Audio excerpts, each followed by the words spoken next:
3 बज रहे थे। मुंबई से पुणे जाने वाली आखिरी ट्रेन बस मुंबई स्टेशन से निकल चुकी थी और उस ट्रेन के आखिरी होने की वजह से उसमें पैसेंजर्स की संख्या भी ज़्यादा नहीं थी। बस लगभग 40 या 45 पैसेंजर्स वहाँ पर बैठे होंगे या शायद 42 पैसेंजर्स उसमें बैठे हुए थे। ठीक से आंकड़ा तो याद नहीं क्योंकि पुलिस ने ठीक से पता लगाना ज़रूरी नहीं समझा। पुलिस और ये सब क्या हो रहा है आज की स्टोरी में। ट्रेन के उस स्टेशन से निकलते ही हर पैसेंजर अपनी अपनी सीट पर जाकर बैठ गया। उस ट्रेन के अंदर कुछ पैसेंजर सो रहे थे, कुछ गाने सुन रहे थे, कुछ खिड़की के बाहर अंधेरे की तरफ देख रहे थे और कुछ बस यूँ ही एक दूसरे से बातें कर रहे थे। रात के 3 बज चुके थे तो उस ट्रेन में काफ़ी सन्नाटा था, लेकिन अभी भी कुछ बच्चों की रोने की आवाज़, कुछ लड़कियों की बातें करने की आवाज़, ये सब चल रहा था। अचानक ट्रेन बीच जंगल में रुक जाती है। बीच जंगल में ना वहाँ पर कोई सिग्नल था, ना वहाँ पर कोई स्टेशन था। अचानक ट्रेन क्यों रुक गई ये देखने के लिए जो लोग जाग रहे थे उन्होंने खिड़की से बाहर देखने की कोशिश की। जो लोग दरवाजे के पास खड़े होकर हवा के मज़े ले रहे थे उन्होंने भी दरवाजे से बाहर झाँक कर देखा तो उन्हें ट्रेन के इंजन से ड्राइवर और उसका असिस्टेंट उतर कर जाते हुए दिखे। फिर कुछ समय बाद गार्ड भी उनके पीछे उतर कर जाने लगा। इन लोगों को लगा कि शायद कोई प्रॉब्लम आ गई होगी इसीलिए ट्रेन बीच में रुक गई है। लेकिन कुछ समय बाद उस अंधेरे में से ड्राइवर भागता हुआ नजर आया और ड्राइवर ज़ोर ज़ोर से चिल्ला रहा था कि सभी पैसेंजर्स अपने अपने दरवाजे और खिड़कियाँ बंद कर लो क्योंकि ये जो मेरे पीछे आ रहा है ये कोई साधारण चीज़ नहीं, ये हम सबको मार डालेगी। जल्दी से दरवाजे खिड़कियाँ बंद कीजिए। और ये बोलते हुए ड्राइवर ज़ोर ज़ोर से चिल्ला कर भाग रहा था, इसे सच्ची में उसके पीछे कोई आ रहा हो। सभी को पहले लगा कि जंगल का एरिया है, कोई शेर या चीता पीछे पड़ गया होगा, लेकिन जब लोगों ने अंधेरे में ठीक से देखा तब लोगों को नज़र आया कोई अजीब सी लंबी सी फिगर उस ड्राइवर के पीछे भाग रही थी। वो फिगर कोई इंसान नहीं थी, उसके लंबे लंबे हाथ, बड़े बड़े नाखून, लाल और चमकती हुई आंखें और बहुत ही ज़्यादा लंबी हाइट, इन सबसे वो कोई इंसान तो नहीं लग रहा था। लेकिन किसी और की हिम्मत नहीं हो रही थी कि जाकर नीचे देखे। और कहीं ना कहीं वो ड्राइवर जिस रफ्तार से भाग रहा था और उसके पीछे आने वाली वो अजीब सी चीज़ जिस रफ्तार से भाग रही थी, वो चीज़ किसी भी एंगल से ह्यूमन नहीं लग रही थी क्योंकि कोई इंसान इतनी तेज़ नहीं भाग सकता और वो भी इतने अंधेरे में, वो भी ऐसे जैसे उसे रास्ता याद हो। कोई पत्थर नहीं, कोई नहीं। जहाँ ड्राइवर बार बार लड़खड़ा रहा था वहाँ वो उसके पीछे भागती हुई चीज़ इतनी तेज़ी से भाग रही थी कि पूछो मत। और कुछ ही समय में उस चीज़ ने ड्राइवर का गला पकड़ लिया और ड्राइवर की आखिरी चीख के साथ पूरी आसपास में सन्नाटा मच गया। सभी लोग बहुत चक्के रह गए, किसी को कुछ समझ नहीं आ रहा था। और अभी वो जंगल की मिट्टी ड्राइवर के खून से पूरी तरीके से सन चुकी थी और वो काली मिट्टी लाल हो चुकी थी। ट्रेन के अंदर अफरा तफरी मच गई और मौके की नज़ाकत देखते हुए जो दूसरा गार्ड था उसने इमरजेंसी डोर्स और सब चीज़ें लॉक कर दी। अब उस ट्रेन के अंदर ना कोई आ सकता था, ना उससे कोई बाहर जा सकता था। लोगों को लगा कि शायद अब हम सेफ़ हैं और वो जो चीज़ है वो थोड़ी देर के बाद यहाँ से चली जाएगी। शायद ये उन सबका वहम था। कुछ समय बाद ट्रेन की छत पर ठक से आवाज़ आई, जैसे कोई बहुत भारी चीज़ ट्रेन की छत पर गिर गई हो। सभी को लगा शायद कोई पेड़ का टहनी या कोई जानवर कूदा होगा, इसीलिए लोगों ने ज़्यादा ध्यान नहीं दिया। लेकिन धीरे धीरे उन्हें अजीब से चिल्लाने की आवाज़ आई थी। वो ना कोई जानवर था ना कोई इंसान, अजीब सी गुर्राने की और चिल्लाने की आवाज़ थी, मानो कोई शैतान की आवाज़ निकल रहा हो। और धीरे धीरे वो ठक ठक की आवाज़ बहुत ज़्यादा बढ़ गई, पहले 5, फिर 10, फिर 50 और देखते ही देखते इतनी सारी आवाज़ वहाँ पर आ चुकी थी जैसे बहुत सारे लोग और बहुत भारी वज़न के लोग उस ट्रेन के ऊपर कूद रहे हो और उस छत के ऊपर कूदने की और उस छत को तोड़ने की कोशिश कर रहे हो। अंदर बैठे हुए सभी ने चिल्लाना और यहाँ भागना शुरू कर दिया। कुछ ही समय में वो चीज़ और वो जो भी चीज़ वो बाहर थी उसने धीरे धीरे इमरजेंसी डोर को तोड़ना शुरू किया।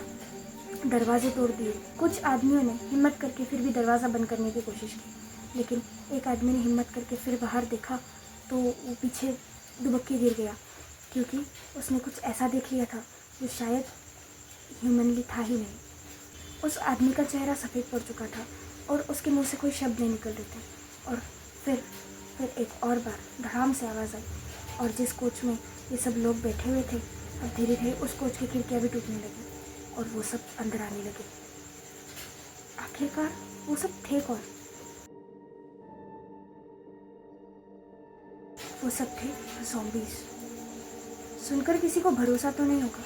अभी तक ऐसा लग रहा था शायद कोई भूत या कोई आत्मा, लेकिन ये ज़ॉम्बीज़ थे। ना इंसान, ना जानवर, ना ही कोई भूत, ना ही कोई पिशाच। ये थे ज़ॉम्बीज़।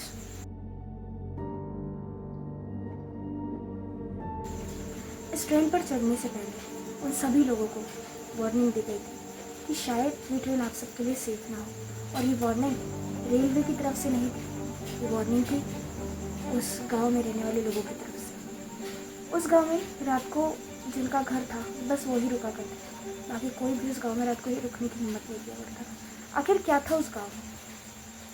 बहुत समय पहले उस गांव में एक लड़की की डूबकर मौत हुई थी। उसे किसी ने बचाया नहीं, तो उसने इस गांव को श्राप दे दिया था कि इस गांव का हर एक इंसान जिसके अंदर बहुत ज़्यादा लालच होगी, बहुत ज़्यादा बुरा स्वभाव उसका होगा, वो हर अमावस की रात एक ऐसे हैवान में, एक ऐसे दैत्य में कन्वर्ट हो जाएगा जिसे आजकल की लैंग्वेज में ज़ॉम्बीज़ बुलाते हैं। कोई वायरस नहीं, कोई नहीं, कुछ भी नहीं, बस उस गांव का हर एक आदमी एक ज़ॉम्बी बन जाएगा, एक ऐसा शैतान जिसे ठीक करना पॉसिबल नहीं।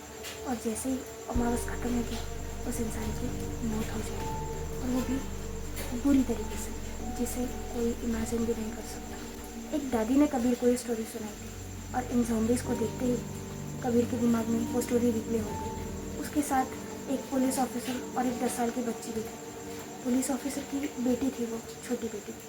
लेकिन कबीर को जैसे ही ये स्टोरी याद आई, उसने अपने साथ में ट्रैवल कर रहे उस पुलिस ऑफिसर को और उसकी 10 साल की बेटी को ये चीज़ बताई, और वो किसी तरह बचकर इंजन के दरवाजे तक पहुंच गए। और इंजन का दरवाज़ा खोलते ही उन्होंने इंजन और ट्रेन को बहुत स्टार्ट करने की कोशिश की, लेकिन वो शुरू नहीं हुई, क्योंकि अब ट्रेन पूरी तरीके से उन मॉन्स्टर्स के हवाले हो चुकी थी, उन ज़ॉम्बीज़ के हवाले हो चुकी थी। लेकिन उन लोगों ने ये ठान लिया था, मरना है तो इंसान की मौत, ये ज़ॉम्बी बनकर नहीं। लेकिन जैसे ही उन लोगों ने बाहर जाने की कोशिश की, बाहर भी ज़ॉम्बीज़ थे और ट्रेन के अंदर भी, तो उन्होंने एक ही चीज़ सोची कि उनको समय तक के इसी इंजन रूम में छुप कर रहेंगे, और एक बार जब ये ज़ॉम्बी चले जाएंगे, किसी को ज़िंदा ना पाकर जब ये फिर एक बार चले जाएंगे यहाँ से, तब जाकर हम यहाँ से निकलने की कोशिश करेंगे। आसपास जंगल का रास्ता है, कोई तो गाँव या कोई तो आदिवासी रहता होगा इस जंगल में, मैं किसी तरीके से एक बार वहाँ पहुँच जाऊँ, कबीर ने मन में सोचा। और इस तरीके से वो ऑफिसर, उनकी बेटी और कबीर उसी ट्रेन में छुप कर रह गए। कुछ समय बाद सब कुछ शांत हो चुका था, और अब इन तीनों ने डिसाइड किया कि वो जंगल की तरफ भागेंगे, क्योंकि मौत ट्रेन के अंदर ही थी और बाहर थी। लेकिन अभी बाहर सन्नाटा छा चुका था। इन तीनों को ऐसा लगा कि शायद वो सब जा चुके होंगे, लेकिन जैसे ही ये उतरे और बाहर गए, बाहर वाकई कोई भी नहीं था, न ट्रेन की छत के ऊपर ना बाहर, सब जा चुके थे। और इन तीनों ने राहत की सांस ली। अब ये तीनों जंगल की तरफ जाने लगे, और जैसे जैसे जंगल की तरफ जाने लगे, उन्हें अजीब अजीब से गुर्राने की आवाज़ सुनाई दी। उन्हें लगा कोई जंगली जानवर होगा, क्योंकि ज़ॉम्बीज़ तो यहाँ से जा चुके थे। बस इसी भरम ने उनको जीने नहीं दिया। कुछ समय बाद उनको वो गुर्राने की आवाज़ें और तेज़ होती हुई दिखाई पड़ी, लेकिन जैसे जैसे वो अंदर बढ़ रहे थे, उनकी दिल की धड़कन और तेज़ होती जा रही थी। उन्हें ऐसा महसूस हो रहा था कि उनके आसपास कोई है, लेकिन कौन है ये पता नहीं चल पा रहा था। आसपास कोई भी इंसान होने की कोई भी साइन नहीं दिखी थी, लेकिन अब उन्हें किसी भी तरह से यहाँ पे बच के निकलना था। वो आगे चलने लगे, लेकिन जैसे ही कबीर का पैर एक सूखी हुई लकड़ी पर पड़ा, अचानक से हर एक पेड़ के ऊपर से 2 चमकती हुई लाइट्स दिखाई दी। वो लाइट्स उसी कलर की थी जिस कलर की उस ज़ॉम्बी की आंखें, जो ड्राइवर के पीछे भाग रहा था, बिल्कुल लाल और चमकती हुई। धीरे धीरे उन सारे पेड़ों पर एक एक करके 2 आंखें उमड़ने लगी, जिनका कलर एकदम लाल था और वो चमक रही थी। वो ज़ॉम्बीज़ अब ट्रेन के ऊपर या ट्रेन के अंदर नहीं थे, बल्कि पेड़ों पर बैठे हुए थे और इन्हीं तीनों का इंतज़ार कर रहे थे। जैसे ये तीनों उन्हें दिखे, उनकी तरफ देखते ही सब के सब उन तीनों पर टूट पड़े। कबीर, ऑफिसर और उसकी छोटी बच्ची की चीखें पूरे जंगल में गूंजने लगी और कुछ समय बाद सन्नाटा हो गया।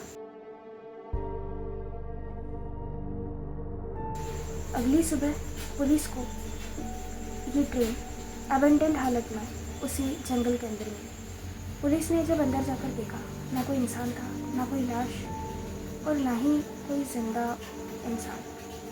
बस वहाँ पे थे 42 सेल फोन्स।